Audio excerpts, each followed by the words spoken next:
dozens of locations.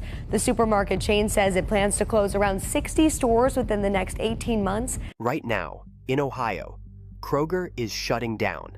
Not one store, not a struggling location in a forgotten zip code. Multiple locations across the state, and the paperwork is already filed.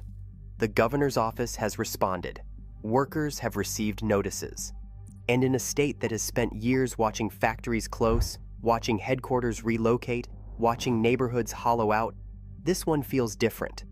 Because Kroger isn't a manufacturer, it's where families buy food. Mike DeWine didn't issue a measured statement. There was no carefully worded press release about monitoring the situation or working with stakeholders.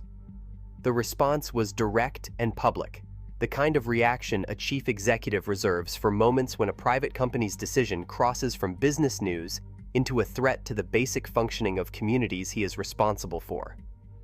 The language was sharp, the frustration was visible, and the message to Kroger was unambiguous. What is happening in Ohio is not acceptable, and the state is watching. That kind of response doesn't happen over a routine store closure. It happens when the closures are large enough, concentrated enough, and hitting communities hard enough that silence would be its own political statement. DeWine's eruption is not the beginning of this story. It is the signal that the story has already gone further than anyone in Columbus was prepared for. To understand why this is happening, you have to understand what Kroger actually is and what Ohio actually costs to operate in right now.